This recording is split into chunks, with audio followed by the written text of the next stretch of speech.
I just buried my wife, who had been by my side for half my life, when my son called, urging me to sell the house and move into a spare room next to the garage like some old discarded item.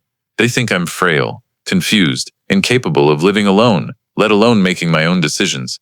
But they don't know. I have another house, a secret my wife left behind as her final message of freedom for me. And it's because of that secret that I've rewritten my entire life, not with tears but with pride. Before diving into the story, don't forget to subscribe to the channel, hit the like button, and comment where you're watching from. Let me know what time it is where you are. That morning, I sat alone in the familiar kitchen, where she used to make coffee every morning, her trembling hands holding the old ceramic mug with 101 husband written on it. Its glaze chipped away over the years, 3 weeks since Margaret passed. But the scent of peppermint tea still lingered in the air. Outside the window, the lavender she planted last spring was starting to wither, as barren as the stillness in my heart. When I opened the sugar jar, a small piece of paper fell out, her handwriting, slanted but resolute. Don't let anyone control your life, not even those who share your name. I stood frozen for a few seconds. Margaret always said profound things in the most seemingly trivial moments. She left me so much, pain, radiant memories, and that note like a gentle command from the other side. But everything shattered when the phone rang. A long, urgent, deliberate ring. I looked at the name on the screen and wasn't surprised. Michael, our only son, now 36, with a family of his own, a stable job, and a voice increasingly like his father's, cold, pragmatic, accustomed to giving orders. Dad, we need to talk seriously about the house. You can't keep living alone like this. It's dangerous, and it's not practical. I stayed silent, staring at our wedding photo on the kitchen counter.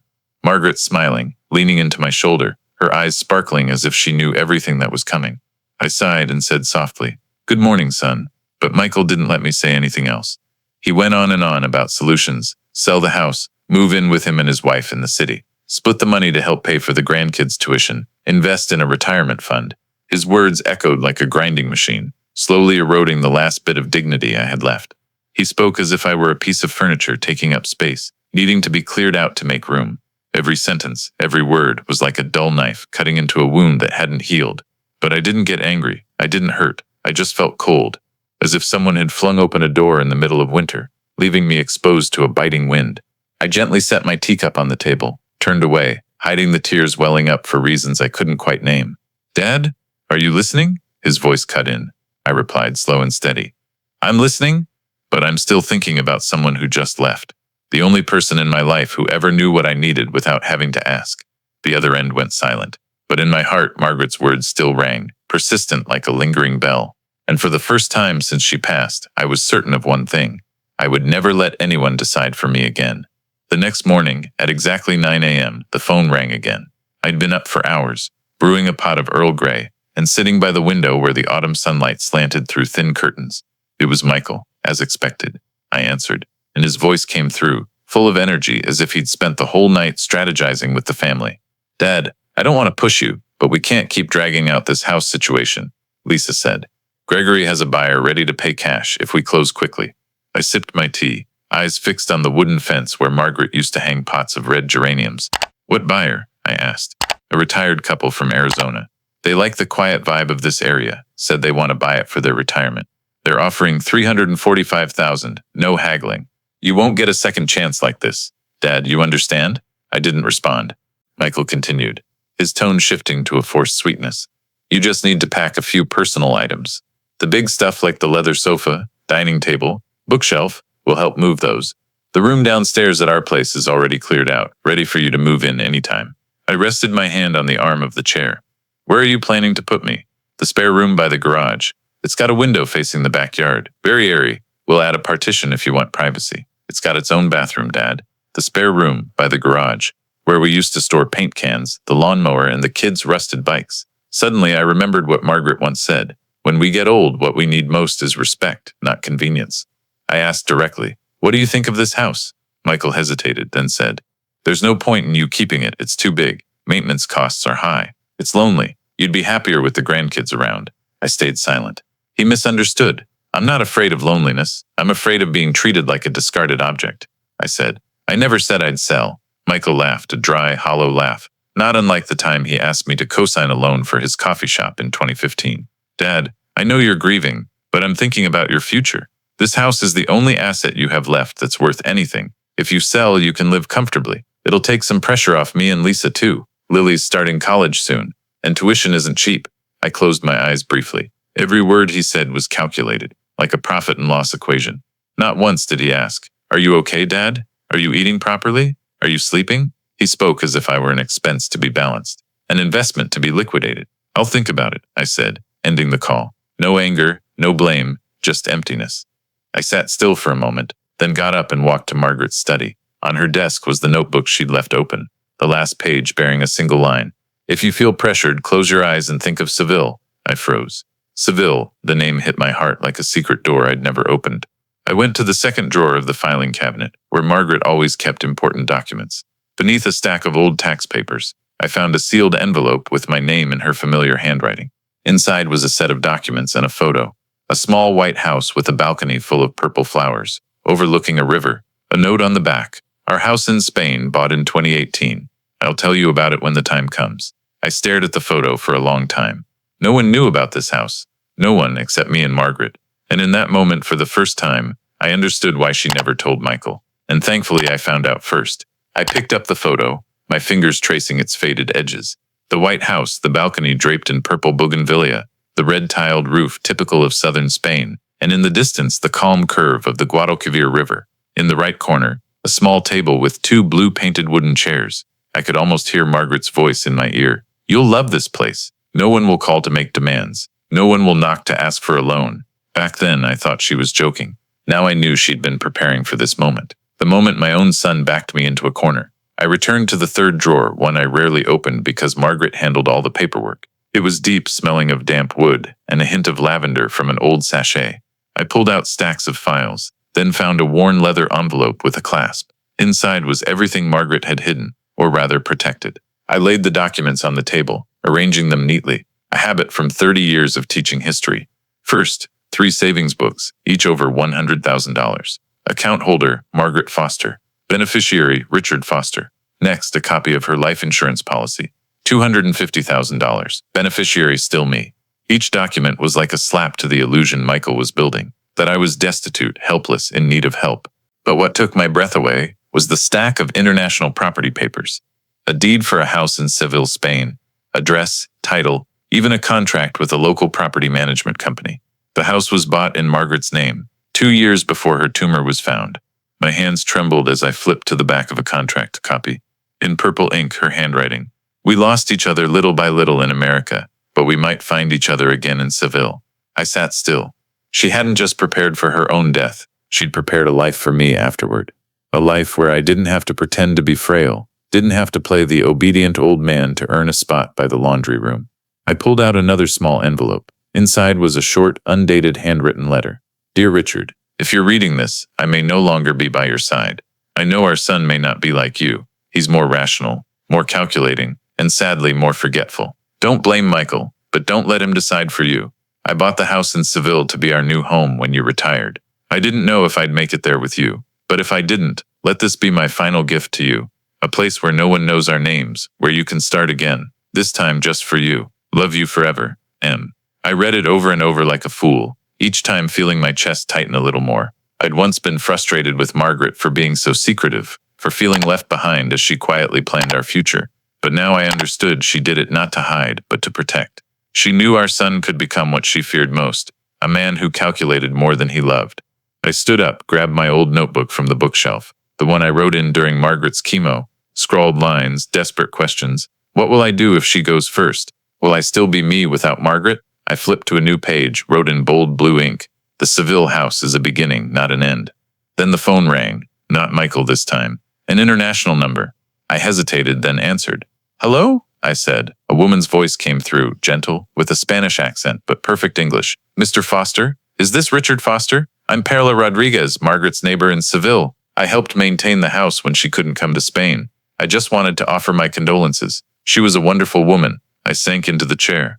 I didn't expect a voice from a distant corner of the world to make me want to cry like that. "Thank you. I just learned about you." Perla paused, then continued. "Margaret told me if I didn't hear from her after 6 months, I should call you. I waited exactly 180 days. A long silence followed. Then Perla said, "The house is still intact. I water the plants every week. The kitchen is fully equipped." Margaret said, "You'd come. I hope that's still true." I took a deep breath, looking at the note in front of me, at the letter's final line, "A place where you can start again. This time, just for you," I whispered, barely hearing myself. "Yes, I'll come." The kitchen was still empty, but today it didn't feel bleak. I put the kettle on, opened the second drawer, and pulled out the Spain travel map Margaret kept in the bottom shelf, a delicate red circle marked Seville. I stared at the name, as if looking long enough would transport me there, into the world Margaret had quietly prepared for me. I folded the map neatly, placed it in a briefcase, and slowly walked to my study. On the desk were all the documents I'd organized last night: a valid passport, property deed, bank confirmation from Spain, even a maintenance service contract. Margaret wasn't just meticulous. She saw the future. She knew I'd need a place where no one could find me, where I wouldn't have to explain, compromise, or please anyone but myself. What she couldn't predict, or maybe she did but never said, was that my son would be the first to try to claim everything left after her death. I opened my phone. Dozens of messages from Michael. The last one, sent at 10 p.m. last night. "Dad, I'm begging you. I don't mean any harm. I'm just thinking of everyone's best interest. That house is too big for you alone. You should be near us. Don't make things awkward." I stared at "make things awkward" and gave a small laugh. Awkward. The only thing Michael feared: losing control, inconvenience, variables. He lived like an Excel spreadsheet, everything logical, divisible, profitable. But what Michael didn't know was, I didn't need profit. I needed freedom. I didn't reply. Instead, I started a packing list. I wrote by hand, on yellow-lined paper, the kind Margaret used for notes on the fridge. Items to bring: passport, house documents, Margaret's portrait, old journal, wedding photo, 3 light outfits, 1 suit, Margaret's old watch, the book she was reading, unfinished. I didn't pack much. Nothing they might demand to split. Nothing Michael or Lisa ever gave me. Those gifts always came with strings. As I packed, the phone rang again. This time, Lisa, Michael's wife.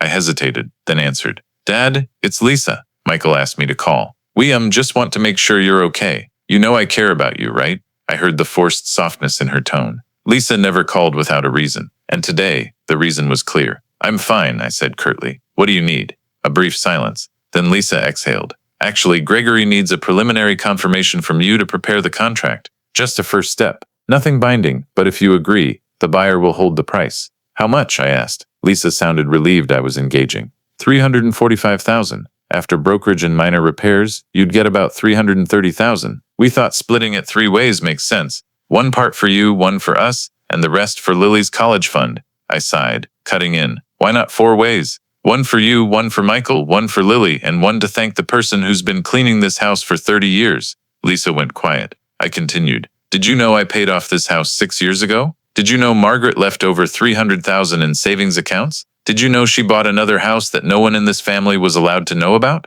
"Another house?" Lisa's voice wavered. I smiled. "You don't need to know, just know I don't need to sell this house to live, and I definitely don't need to clear space in my life to make room for someone else's." "Dad, what are you talking about?" Her voice rose. "You're thinking what's easiest for you," I cut in, "not what's best for me." I hung up before she could say more. I knew I'd just thrown a stone into the still lake they'd tried to create. But it was time for the ripples to spread, circle after circle, hitting the shores of reality. I kept packing. The last items were carefully wrapped. I placed our wedding photo in a small wooden box, along with the note Margaret wrote me when we were newlyweds. "We are each other's home, no matter how far we go." Before bed, I opened my laptop and wrote a short email to Parla Rodriguez, the woman on the other side of the world holding the key to Margaret's dream. "Dear Ms. Rodriguez, I am Richard Foster, Margaret's husband. I plan to come to Seville by the end of this month and would very much like to meet you. I hope the house is still waiting for me, as you said. Sincerely, Richard Foster." I hit send, then closed the laptop. The house stood still, but I didn't. I was preparing to step away, out of the obedient father role they'd assigned me. And what they didn't know was, I'd had another life waiting for me for a long time. I didn't go to the family dinner that weekend. Michael called it a family gathering. Lisa emphasized it was intimate, just close family, but I knew it was a meeting about me. And the only person not invited to speak was me. I'd sat through those dinners before. When Margaret was alive, we'd smile, eat Lisa's cold pasta, and listen to Michael talk for hours about financial strategies, inflation forecasts, suburban real estate, and tax deductions he was tracking. She'd squeeze my hand under the table, a silent, sympathetic gesture. Now, without that hand, I knew I didn't have to keep playing that silent charade. I stayed home, alone, ate fried eggs and black tea for dinner. On the table was Margaret's handwritten letter, which I read for the 3rd time that day. Each word was like a calming dose. Around 9 p.m. my phone rang. Michael. I didn't answer. At 9:07, the first text came. Dad, you should have been at dinner tonight. We discussed a lot about your future. My future, discussed without me there. At 9:12, another text. Lisa said Gregory can hold the house price for another week, but you need to give us a decision soon. Other buyers are circling. I set the phone face down. In that moment, I realized, if I kept staying silent, they'd keep speaking for me. If I kept enduring, they'd believe they were right, that I'd become a household item to be rearranged. The next morning, I received an email, not from Michael, but from Lily, my granddaughter. The subject line read, Grandpa, is it true? Inside was a screenshot of a conversation between Lily and her mother, Lisa. In it, Lisa wrote, Your grandpa isn't clear-headed enough to keep living alone. Your dad and I are helping him do what's necessary. If he seems upset, just remember old people often don't know what's best for themselves. Below that, Lily wrote, Grandpa, I don't believe it. I think you're still sharp, and it hurts to read this. If you need anything, just tell me. I'm not taking sides. I just want to know the truth. I sat quietly for a while. Lily was the only one who never suggested I sell the house, the only one who remembered my birthday without a reminder, and the only one who asked, Are you okay, Grandpa? Without attaching a request. I replied to Lily after nearly an hour of thought. I'm fine. I've never been clearer. But there are truths the adults in this family don't want anyone to know. When you want to hear the story from me, no middlemen, no bias, just come here. My door is always open. That afternoon, Michael showed up, unannounced. I heard his car screech to a stop out front. Then the door swung open hard, the kind of entrance from someone used to being in control. I stayed seated in my armchair, teacup beside me, notebook open. Michael stormed in with a stack of papers. Dad, I don't get it anymore. Why aren't you responding? Why are you making everything so complicated? I looked at my son, a 38-year-old man, hair starting to thin, wearing a crisp, wrinkle-free shirt and polished shoes, like he was walking into a real estate negotiation. I'm not complicating things, I said. I just don't want to be pushed aside like an old piece of furniture. You know that's not what I mean, Michael argued, his voice higher than usual. But this house is too big, too expensive. Aren't you thinking about the future? What if you have a stroke? What if this winter's too cold? I stood up and walked to the window. My future was already planned by your mother. I turned back, and you know nothing about it. Michael frowned. Mom, what do you mean? I took the red leather folder from the drawer and set it gently on the coffee table between us. You don't need to worry about me. Not because I don't need help, but because you never asked what I actually need. Michael opened the folder, skimmed it, and froze. This is, his voice faltered, a deed for a house in Seville, a bank account there, everything your mother left for me. Quietly, but with purpose. What are you going to do with it? Michael asked, almost whispering. I looked at my son, my gaze no longer angry, just deeply disappointed. I'm leaving, not forever, but long enough for everyone to realize I'm not invisible. I don't need pity. I need respect. Michael said nothing. The papers in his hands trembled. You're really going? I nodded. Soon, and if you want to discuss my future, next time, invite me to the table first. I turned and walked upstairs. Behind me, the house fell silent. Neither of us said more. And I knew, for the first time in years, I was the one who walked away from a family meeting I was never invited to. That noon, after Michael left in silence, I brewed a fresh pot of tea, not to relax, to prepare. A new life doesn't start with dreams. It starts with paperwork. I took Margaret's favorite coat, charcoal, velvet collared, the one she wore to meet the accountant during tax season. Then I opened the drawer, pulling out the important documents. A copy of the Spanish house deed, Margaret's handwritten letter, notarized translations, and a list of questions I'd carefully jotted down in my notebook. I didn't want to just leave. I wanted everything legalized, clear, transparent. For once in my life, I'd be the one signing last, not having a pen forced into my hand. The lawyer's office was on the third floor of an old red brick building in the town center, the same place Margaret and I went to draft our wills, medical proxies. Back then, I sat quietly, listening to Margaret talk, signing what she told me, rarely asking questions. I always trusted her, and I was right to, but today I sat there alone. The woman who emerged from behind the dark wooden door was Connie Winters, Margaret's lawyer for over 15 years. I remembered her, silver hair tied neatly back, a voice sharp as a razor but polite. She shook my hand with a peculiar gravity, as if she'd been expecting this day for a long time.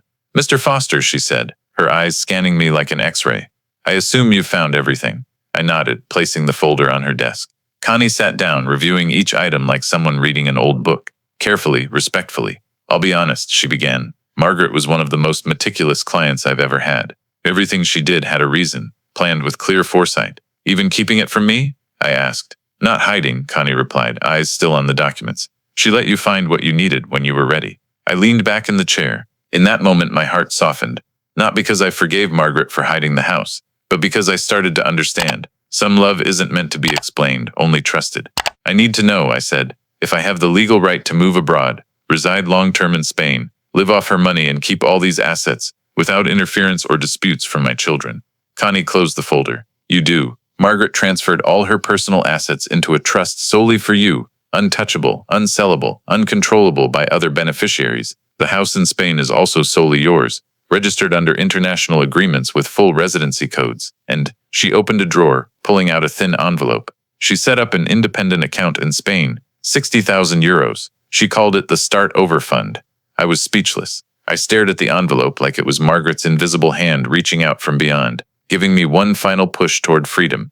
There's another letter. Connie placed a cream-colored envelope on the table, Margaret's familiar handwriting reading. Richard, open only when ready to leave. I didn't open it.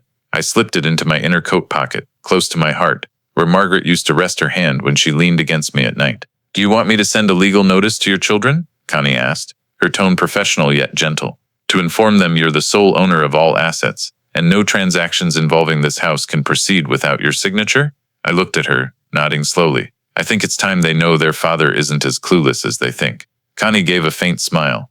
I'll keep it short, but crystal clear. No room for misinterpretation. Before I left, she stood, opened another drawer, and pulled out a copy of Margaret's will with an addendum, a handwritten note explaining why she didn't leave assets directly to the children. She told me once, I'm not leaving anything to my kids because they've forgotten how to love without calculating. I stepped out of the office as the afternoon sun spilled over the old street. The sky was clear as glass. I pulled the letter from my pocket, hesitated, then tucked it back. I wasn't ready to open it, but I was ready to leave, and this time no one could stop me. I woke up that morning with a strange feeling, not because I dreamt of Margaret, but because I slept through the night. No dreams, no tossing. For the first time in months, my mind wasn't weighed down by voices that weren't my own. I went downstairs, brewed a strong pot of coffee, and opened the kitchen window to let light flood in. The backyard garden still held dew on the grass. The lavender Margaret planted last year hadn't faded, and I knew I was seeing it all for the last time. Today was the day I'd leave, not escaping, not abandoning. Closing a chapter like shutting the final door of a house once filled with laughter. Margaret's typing, the crackle of bread in the oven.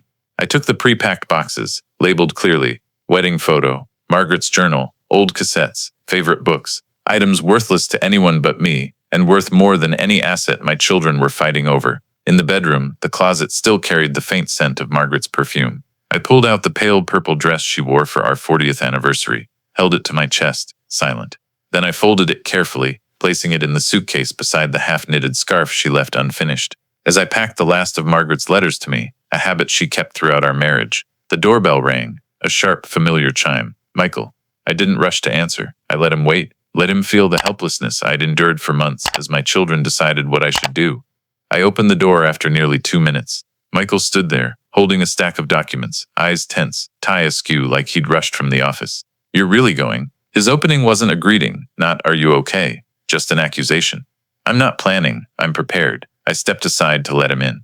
You have 5 minutes, then I need to finish packing. You can't do this without telling us. Michael's voice was sharp. I did tell you, you didn't listen. What about Lily, Lisa? What do we tell them? Gregory, the buyer? You should start with, I'm sorry, I tried to sell a house I don't own. My tone was even. Michael tossed the documents on the table. A sales contract, brokerage papers, profit calculations. I didn't bother looking. I don't understand why you're choosing to leave your family. His voice softened, almost choked. I turned, my gaze not angry, just deeply sad. I'm not leaving family. I'm refusing a distorted version of it. Family doesn't push the elderly aside, doesn't call it care when it's really removal. Michael went silent. He looked around the house. The wall where Lily's kindergarten drawing once hung, now bare. The rug Margaret picked in Vermont, rolled and tied. The house wasn't what they remembered. It was what they calculated. I poured him a cup of tea. The old habit Margaret kept, even for unwelcome guests. Did you know your mother left me a house in Spain? I asked. Michael looked at me, eyes wide. What? A 2-story house, balcony, overlooking the Guadalquivir River, full of purple flowers. She bought it in 2018, in her name and mine. She called it a backup plan. For a life without pressure, without demands. Michael sank into the chair, hands on his head. I didn't know, I nodded. That's why you thought you could decide for me. Silence filled the room. Then Michael whispered, Can you visit us? Even just a few months a year? I looked at my son for the first time, seeing not control in his eyes, but genuine regret. I didn't answer right away. I only said, "When you don't need my signature, just my hug, call me." I walked him to the door. No promises, no goodbye hug. That afternoon, Lily came by. She brought a basket of bread and 2 young lavender plants for you to plant at your new home. She smiled brightly. I hugged Lily tightly. "Can I visit you?" she asked. "Anytime. No notice, no reason. Just remember me." When Lily left, I stood on the front steps. The sun was setting behind the neighboring roofs. Golden light bathed the house I'd lived in for most of my adult life. I took a deep breath, turned and closed the front door slowly, for the last time. No regrets, no fear, just a man carrying a promise from his late wife, stepping out of the old house to start again. I landed at Seville's airport on a late afternoon, the sun casting an orange glow through the terminal's long glass windows. The air here was different, softer, lighter, oddly quiet, like the city was breathing slowly. In my hand was a small suitcase and a note with the address Margaret left in the folder. Calle de la Naranja, number 42. Waiting for me at the airport was Parla Rodriguez, Margaret's old neighbor I'd only spoken to by phone. She was petite, silver hair neatly pinned, warm brown eyes. When she saw me, she smiled broadly and hugged me like a long-lost relative. "Bienvenido, Señor Foster," she said, then in English, "Welcome to your home." We drove through narrow cobblestone streets, flanked by tall white walls draped in purple and pink bougainvillea. Balconies held ceramic pots of herbs. Church bells echoed faintly. Then the car stopped before the house, the one Margaret chose for me to live in after she was gone. It wasn't large, but it was breathtaking. Red-tiled roof, blue shutters, and the balcony from the photo brimming with small flower pots and weathered wooden chairs. I stepped through the iron gate, up the marble steps. Parla pulled out a small bronze key, slid it into the lock and opened the door with a gentle motion, as if the house were used every day. Inside was another world, classic tiled floors, white walls, high ceilings. Light from the backyard flooded the living room, where a gray plaid armchair and a low bookshelf stood, sent from America by Margaret, Parla said. She said this place wouldn't be complete without the smell of old books. Parla smiled softly.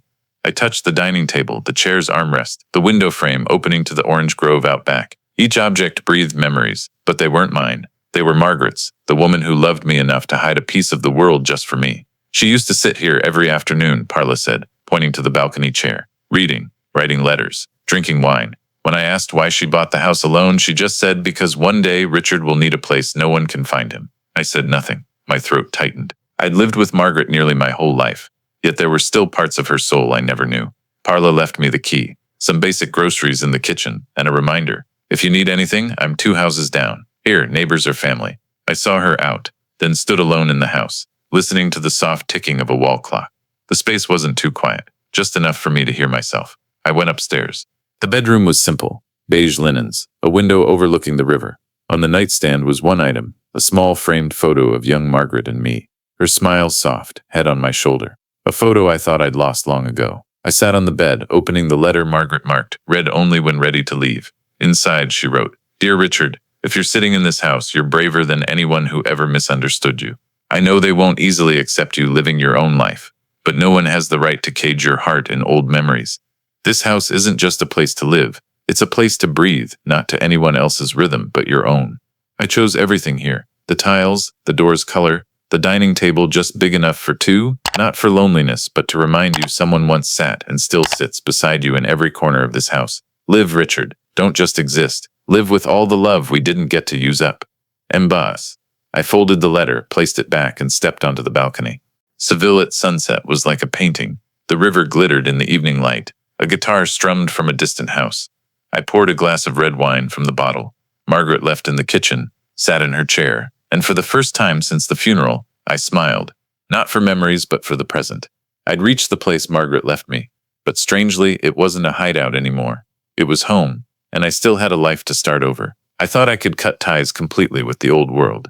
But 2 days after moving into the house on Calle de la Naranja, as I sliced thin oranges for my afternoon tea, my phone buzzed. It was Lily. Her name on the screen was like a crack in the peaceful wall I'd built over the past days. I stared at it, part of me wanting to hear her voice, part of me fearing the other end held another negotiation, a plea, or worse, blame. I let it ring through the first time, then the second. On the third, I took a deep breath and answered. "Grandpa, is that really you?" Lily's voice trembled. "It's me," I replied, calmer than I expected. A relieved exhale came through. I've been looking for you everywhere. Mom said you left, that you rejected the family, that someone's manipulating you. And Michael, he said you're having psychological issues. I don't know who to believe anymore. And you're calling to find out the truth? I asked. No, Lily said, pausing. I'm calling because I miss you.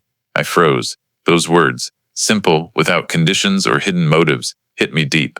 I'm in Seville, I said, in the house your grandmother left me.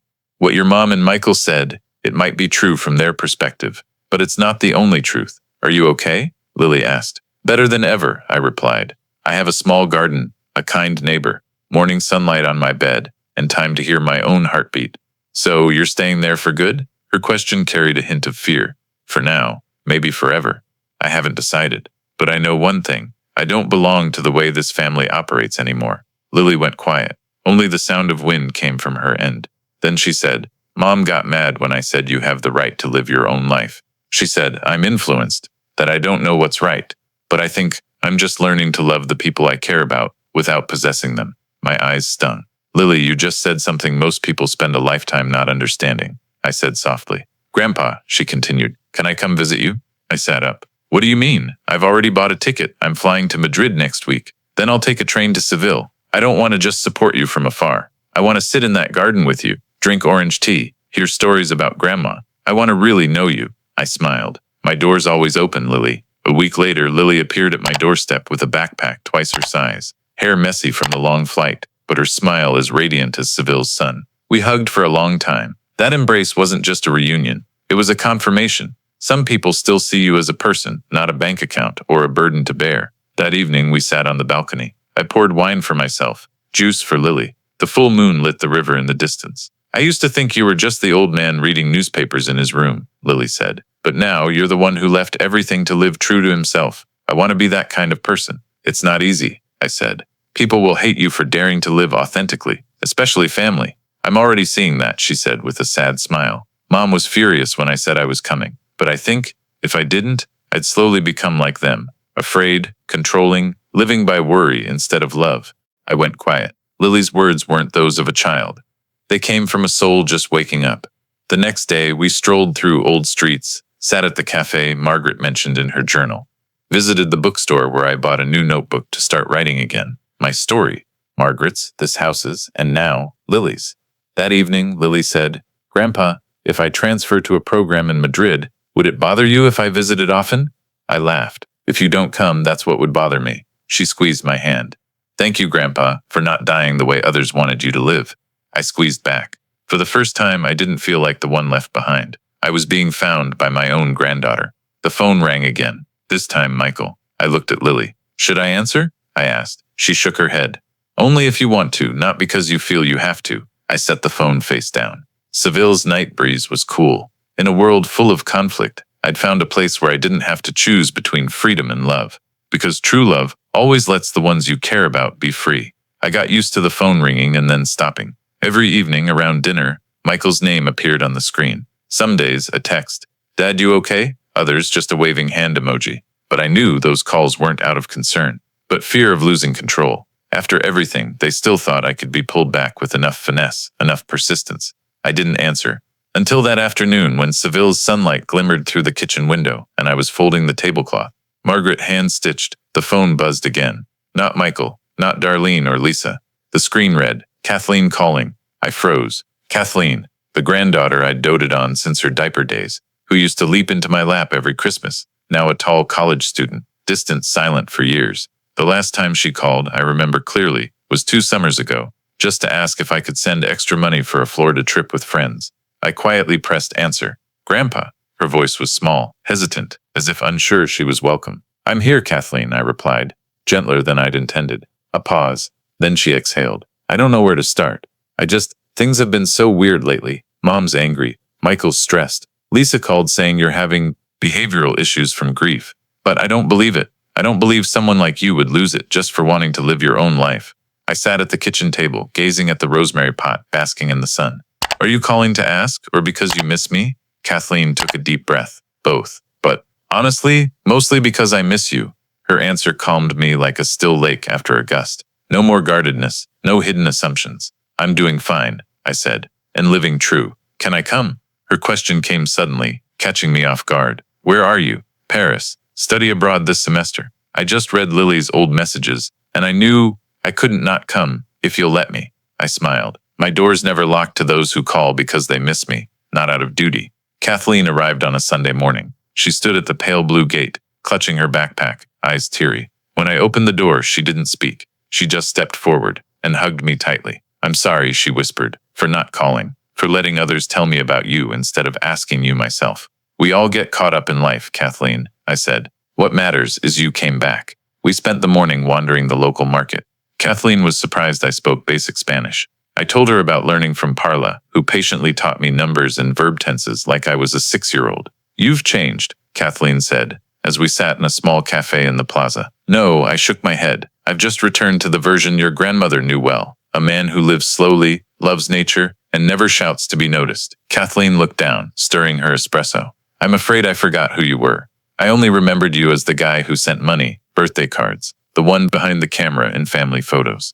I placed my hand on hers. And now you remember? She nodded, eyes glistening. Not just remember. I want to know more about you, Grandma. This place, your love story. The years before I was born. That afternoon, we returned home. I pulled the old wooden box from under the bed, filled with letters Margaret wrote me in our early marriage, even ones she never sent. I read each letter to Kathleen. Each was a chapter. The first time Margaret miscarried, my first job. The fight over moving. The moment she realized she was aging.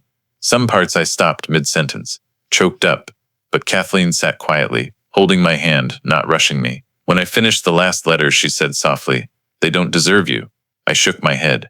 Don't think that way. Everyone makes mistakes. The difference is some stop to fix them. Some never look back. So you'll forgive them? Of course, I said, not to ease their minds, to ease mine. Kathleen looked up, smiling. So you'll keep me around a bit longer? I laughed louder than ever. You're the one who called because you missed me. I won't let you go easily. I didn't expect Lily to return so soon. A week after Kathleen left to continue her program in Madrid, I was on the balcony, holding an A2-level Spanish book when I heard a knock at the gate. Opening it, I saw Lily, backpack slung over one shoulder, holding a paper coffee cup, her smile half joyful, half hesitant. "Grandpa," she said, "I'm home." We hugged, a different hug from last time. This was the embrace of someone who chose to return, not out of worry or doubt, but resolve. I poured orange tea for us both, setting it on the small table in the backyard. Seville's sky was a gentle blue, as if it too was listening. I took 3 weeks off, Lily said as I poured her tea. Mom didn't approve, of course, but I made it clear, I'm here to learn about you, not the grandpa they describe, the one who chose to live a real life. I smiled faintly. You know, I'm not that special, just an old man planting trees, reading books, and eating oranges. You're wrong, Lily said, tilting her head, her eyes sharper than her years. The most special person in this family is the one who dared to leave. I looked at her for a long time. Her hair was longer, her skin tanner than before, but the difference wasn't outward. It was in her eyes. For the first time, I saw Lily see me as a person, not an obedient grandpa, not the silent backer of tuition fees. Are you mad at me? She asked. For what? For forgetting you? For letting others speak for you too long? I paused, then shook my head. I'm not mad. I was sad once. Sad that love isn't something permanent. It's a garden that needs tending. Lily looked at her tea. I let the garden dry out for a while, but you came back to water it. I smiled, and I'm grateful for that. The days after, Lily became part of my Seville rhythm. Mornings we went to the market, practicing Spanish with the grumpy old fishmonger who took me 2 months to coax a smile from. Noon, we cooked. Simple dishes like paella or manchego cheese sandwiches. Afternoons, Lily sat in the backyard among ripe tomato vines, writing in her notebook. Chapter 1 of the book I want to write, People Who Refuse to Live as Others Expect. That evening, as I brewed jasmine tea, Lily placed a letter on the table. From Mom, she said. She asked me to give it to you. I didn't rush to open it. I sipped my tea, looked out the window, then slowly tore the envelope's edge. The letter, short and cold. Dad, I don't understand why you chose to abandon everything. I only know you've hurt the family by disappearing without giving anyone a chance to make things right. If you want to come back, we'll arrange it. But if you keep living by your own ideals, please don't pull Lily and Kathleen into that isolated life. They have futures ahead. Lisa. I folded the letter, set it beside my teacup. Lily stayed silent. You don't need to answer for your mom, I said. But I want to answer for myself, Lily replied, eyes steady. Grandpa, I didn't come to take sides. I came to understand you. And now that I do, I want one more thing. I tilted my head. What's that? I want to stay. Her words stopped my heart. You mean? I couldn't finish. I'm applying for a transfer scholarship. There's a program at the University of Seville for culture and language. I want to write, Grandpa. I want to learn from people who live by their own voice. And if I can live here for a while, near you, that's what I choose. I didn't know whether to cry or laugh. Margaret, I thought, you carved out a space for those who truly need each other to find one another. I took Lily's hand. If you stay, I'll teach you how to make the best orange tea in Seville. And you, Lily smiled, will be the first chapter of my book. I smiled, not out of pride, but because I knew at last I was no longer a shadow behind someone else. I was real, truly seen by the one person who called, just because she missed me.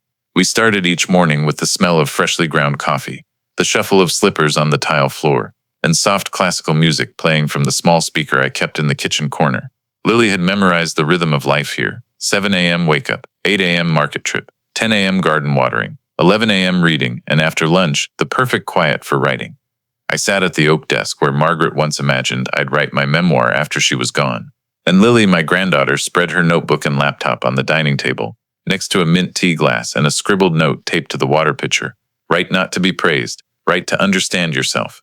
Seville's May days were full of sunlight, not harsh but gentle like a comforting hand. We called them new chapter days because every morning we wrote another piece of ourselves, pieces no one in our past lives gave us the chance to write. Lily chose to write about a voiceless childhood, the times she felt like an extension of her mother, a faded copy with no right to object. And I wrote about a man who stayed silent his whole life, only speaking up when he had nothing left to lose. That afternoon, as we sat on the balcony, I asked Lily, if you finish that book, who do you want to send it to first? She laughed, her eyes mischievous yet profound. To myself, at 10 years old, so she knows the future doesn't always belong to the adults. I nodded, then turned to her. And me, if I finish my memoir, what should I call it? Lily propped her chin, thought for a moment, then said softly, maybe The Life After Silence. I gazed toward the hill behind the town, where the sunset was casting an orange-red glow over the tiled roofs. Not bad, but I came back to life in the house my wife kept secret. Sounds pretty good too, don't you think? We burst out laughing like two kids who just invented a word game. That evening, Lily got an email from her university in the States. I didn't read it, but I saw her face change as she scanned the lines. Not sadness, resolve. She looked up, Grandpa. The school approved a semester deferral for my personal writing project. No need to rush back. I nodded, asking no more, because I knew her decision was as clear as the moonlight in the courtyard. Then Lily stepped to the table, pulled out a thrice-folded stack of papers, and placed it before me. I want to make a plan for us. I raised an eyebrow. What kind of plan? Call it the Grandpa and Granddaughter Keep Writing Project, Lily said, her eyes shining. Each week you write one chapter of your memoir. I write one chapter of my story. Then every Friday night we sit down, read to each other, give feedback, discuss, and most importantly, listen. I looked at her as if seeing Margaret reborn 60 years younger. The same eyes, the same blend of organization and tenderness. I slowly placed my hand on the plan. I'm in, but with one condition. What's that? Every now and then we take a week off, just to walk to the sea, eat ice cream, and not talk about words. Lily giggled. Deal. Added under lazy days. We both signed the paper. A contract with no legal weight, but heavier than any family agreement that ever bound me in the past. One noon, as Lily was mid-sentence writing about a woman who left her husband and found herself through planting sunflowers, she suddenly asked, Grandpa, do you still want to love again? I was taken aback. You mean, love someone new? Not necessarily romantic love, Lily shrugged. I'm just wondering, when someone's so used to solitude, do they stop opening their heart? I thought for a moment, then said, solitude isn't as scary as being listened to half-heartedly. Lily nodded. So, if someone truly listened to you, would you open up? I smiled. I'm already doing that with you. She went quiet. I knew she understood. Not every deep bond starts with love. Some are built on sincerity and time, like ours. We returned to our work. Seville's sky shifted toward evening. The last flecks of sunlight danced on the tiled floor. I opened my laptop, typing the first line of a new chapter. You don't lose youth by aging. You only lose it when you have no one to share it with. Lily glanced over, read it, and smiled. What's that chapter called, Grandpa? I thought, then answered. The day Grandpa and Granddaughter kept writing life. And so we kept writing. Not to publish, not to prove anything, but to live like it was the first time we had the right to write our names on a blank page. Seville's summers always began with the scent of orange blossoms and ended with birds calling from the tiled rooftops. But that summer, my summer with Lily, was unlike any I'd lived through. It was a season of rebirth, not loud, not dramatic, just quiet like a sprout rising from the earth. Slow, steady, and no longer alone. I'd lived 67 years as a father, a husband, a dutiful employee, a reliable man. So much so that I forgot I'd once been a dreamer, a poet, someone who longed to live by the sea. But in Seville I found myself again, not a faded copy of a man once loved, but a new version living for what I wanted, not what others expected. That morning, as Lily read the draft of her 12th chapter on the balcony, I sat in the study, flipping through the printed pages of my memoir's final chapter. The title, handwritten at the top, A Story No Longer Alone. In the early light, each word on the page stood out clearer, not just memories, but proof of a chosen life. I wrote, "When I left America, I carried a pain I thought would last the rest of my life. But I didn't know that leaving was the only door to step out of the locked room I'd been in for 3 decades. A room of duty, sacrifice, and silence. In Seville, I didn't just rediscover a forgotten dream. I found a companion. Lily, my granddaughter, helped me write the chapter of life I thought ended with my wife's death. And through her, I realized no one truly lives until they stop playing a role." I paused, sighed, and stepped onto the balcony where Lily sat cross-legged, clutching her notebook filled with scribbles. She looked at me, squinting in the sun. "Finished the last chapter, Grandpa?" I nodded. "Just a few paragraphs left, but I think we should add an epilogue." "An epilogue about what?" Lily tilted her head. "About you." I smiled. "Because my story isn't alone anymore." Lily blushed, then smiled. "Then I'll write an ending too. A chapter about the man who taught me courage is sometimes as simple as packing a suitcase and going." That afternoon, we went to the weekly writing group at the small cafe by the plaza, where locals, tourists, students, and a few elderly literature lovers gathered once a week to share passages, poems, half-formed thoughts. When it was my turn, I read an excerpt from my final chapter. The room fell silent. When I finished, an Italian grandmother clapped first, then others followed. Not applause for praise, but for recognition that someone had bared their heart to strangers and stood tall. A Spanish man named Emilio approached me after the meeting. He gripped my hand tightly and said in halting English, "I lost my wife in 1999. I lived alone a long time. Today, for the first time, I don't feel like the only one." I looked at him, eyes stinging. "We're never truly alone. Sometimes we just haven't found the ones quietly waiting for us to speak." A week later, Lily suggested something surprising. "Grandpa, we should hold a joint reading. Call it 2 Generations Telling Stories. I'll read from my first novel. You read your memoir's ending. We can invite neighbors, the writing group, Parla. Keep it small." I hesitated at first, but the idea stirred something in me, a feeling that I could finally share my life openly without fear of being misunderstood or interrupted. We prepared for 3 days. Lily handwrote invitations. I set up chairs in the backyard under the blooming bougainvillea, where the sunlight was just soft enough. On the reading day, Seville's weather was unexpectedly cool. The courtyard filled, not crowded. Just about 20 people, but people I'd grown close to through morning greetings, thank yous for backyard tomatoes, coffees on porches. Lily read first. Her voice was steady, full of emotion. Her excerpt was about a young woman leaving a stifling city life to rediscover her childhood home and her true love for herself. Then my turn. I held the folded printout from my coat pocket. I looked up at the crowd, then at Lily. I said, "Maybe at some point we all believe we're a supporting character in someone else's story. But today, I stand here to tell you the story where I chose to be the protagonist for the first time, after 67 years. I read the ending. The house in Seville wasn't a reward for years of silence. It was forgiveness, not from others, but from myself, to myself for forgetting I deserve to live fully too. And I hope if anyone reads these lines, they'll understand. It's never too late to start again, never too late to rewrite the ending. As long as you dare say, I don't want to live alone in someone else's story anymore, because we, all of us, deserve a story that's no longer alone." I looked up. The crowd was silent for a moment, then clapped. Not loud, but real. Lily took my hand. "You just taught me another lesson." "What's that?" "That telling a story is a form of courage." I smiled. "You're courageous too, for listening to an old man for months without yawning once." We both laughed. That night, after everyone left, Lily and I sat in the backyard under the drooping bougainvillea. We didn't speak, just sat quietly, glasses in hand, listening to the city sleep softly. Lily spoke first. "Grandpa, when I go back to the States, I'm publishing my first novel, and you have to promise to release your memoir." I nodded. "I promise, but only if you write the foreword." "You know what I'll write." "No." Lily turned, eyes gleaming. That this man was once forgotten by his own family. But instead of anger, he chose to love life again, by listening to those who never heard him.